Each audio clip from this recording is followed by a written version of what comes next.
Hi అండి, అందరికీ నమస్కారం. Welcome back to my channel. ఈ వీడియోలో ఓడినా కూడా కేంద్రంలో కీలకంగా మారిన వైఎస్ జగన్ అండి. మోడీ కీలక నిర్ణయము, ఆ వివరాలు ఈ వీడియోలో తెలుసుకుందాము. దయచేసి వీడియోకి ఒక లైక్ చేయండి. ఇక ఇటీవల జరిగిన ఎన్నికల్లో ఏపీలో ఎన్డీఏ కూటమి అధికారంలోకి వచ్చిన సంగతి తెలిసిందే. మొన్నటి వరకు కూడా 151 స్థానాల్లో వైసీపీ కేవలం ఉండగా ఇప్పుడు కేవలం 11 అసెంబ్లీ స్థానాలకు మాత్రమే పరిమితమైంది. 4 పార్లమెంటు స్థానాల్లో వైసీపీ విజయం సాధించగలిగింది.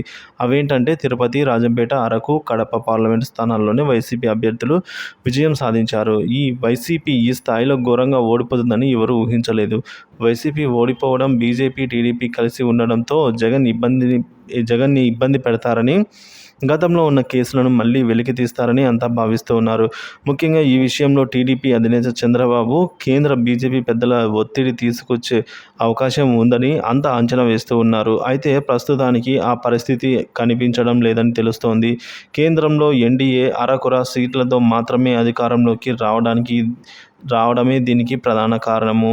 దీంతో మిత్రపక్షాల అవసరంగా చాలానే ఉంది. సో అలాగే బయట నుంచి మద్దతు ఇచ్చే పార్టీల అవసరం కూడా ఉంది.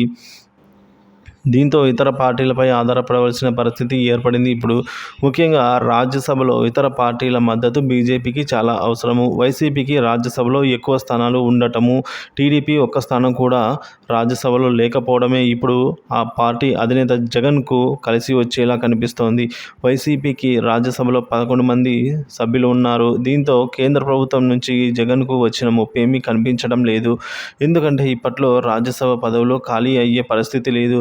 2026 జూన్ నెల వరకు 4 స్థానాలు రాజ్యసభలో ఖాళీ అవుతాయి. దీంతో వైసీపీ సభ్యుల మద్దతు కేంద్రానికి తప్పనిసరిగా అవసరమవుతుంది. ఈ లెక్కను చూసుకున్న జగన్ విషయంలో కేంద్ర బీజేపీ పెద్దలు సానుకూలంగానే ఉండాల్సిన పరిస్థితి అయితే ఇప్పుడు కనిపించబోతోంది.